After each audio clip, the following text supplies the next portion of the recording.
নোয়াখালীতে ইসলামী ছাত্র শিবিরের কোরআন তালিম অনুষ্ঠানে যুবদলের হামলার অভিযোগ উঠেছে। রোববার সদর উপজেলার নেয়াজপুর ইউনিয়নের কাশেম বাজার জামে মসজিদে এ হামলার ঘটনা ঘটে।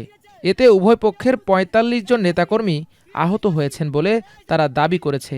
আহতদের উদ্ধার করে নোয়াখালী জেনারেল হাসপাতাল সহ স্থানীয় বিভিন্ন ক্লিনিকে ভর্তি করা হয়েছে। ছাত্র শিবিরের সূত্রে জানা যায়, গত শনিবার বিকালে কাশেমবাজার জামে মসজিদে কোরআন তালিম আয়োজন করে ছাত্র শিবির। এতে বাধা দেয় যুবদল নেতাকর্মীরা। বিষয়টি নিয়ে তখন তাদের মধ্যে বাকবিতণ্ডা হয়, ছড়িয়ে পড়ে উত্তেজনা। পরে রোববার বাদ আসর একই মসজিদে কোরআন তালিম চলাকালে আবার বাধা দেন যুবদলের স্থানীয় নেতাকর্মীরা। এতে বাকবিতণ্ডা থেকে সংঘর্ষ বেঁধে যায়। উত্তেজনা ছড়িয়ে পড়ে পুরো শহরে।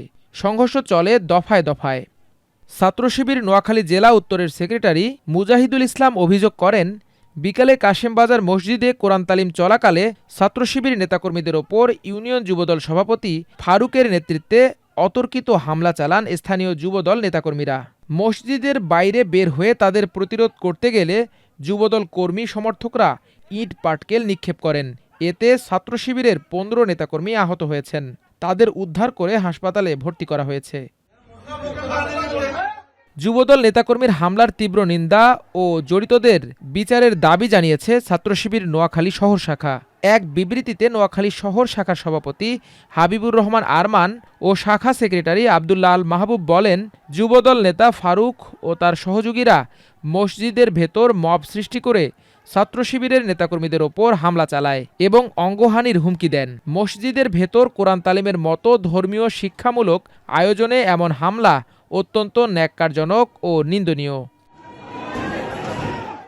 এ ঘটনায় নেয়াজপুর ইউনিয়ন বিএনপির সাবেক সাধারণ সম্পাদক জাকির হোসেন বলেন, গত শনিবারের বিতর্কের ঘটনাকে কেন্দ্র করে জামায়াত শিবির রোববার বেলা ৩টার সময় কাশেমবাজার ও মসজিদের সামনে সশস্ত্র অবস্থান নেয়। আসরের নামাজের পর মসজিদ থেকে বের হয়ে স্লোগান দিয়ে যুবদল ও বিএনপির ওপর হামলা চালায়। এতে অন্তত ৩০ জন আহত হয়েছে।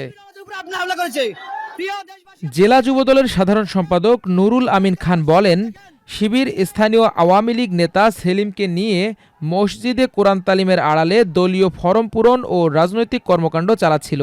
এ সময় স্থানীয় যুবদল নেতা ফারুক সহ অন্যরা মসজিদে দলীয় কর্মকাণ্ড না করার জন্য অনুরোধ করে। এতে উভয় পক্ষের মধ্যে বাকবিতণ্ডা হয়।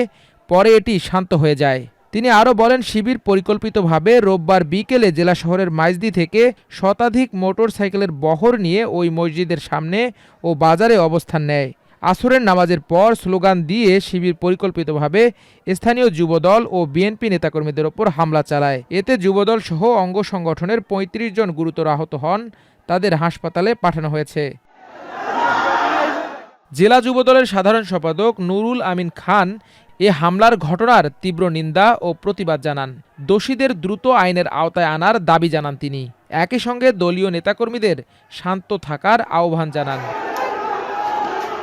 এ ঘটনায় নোয়াখালীর অতিরিক্ত পুলিশ সুপার মোহাম্মদ ইব্রাহিম বলেন, ছাত্র শিবির ও যুবদলের মধ্যে সংঘর্ষের ঘটনা ঘটেছে। এতে উভয় দলের বেশ কয়েকজন আহত হয়েছে। হাসপাতালগুলো থেকে খবর নিলে আহতের সঠিক সংখ্যাটা জানা যাবে। ঘটনাস্থলে পুলিশ ও সেনাবাহিনীর সদস্যরা অবস্থান করছেন। পরিস্থিতি শান্ত আছে। মাল্টিমিডিয়া ডেস্ক, আমার দেশ।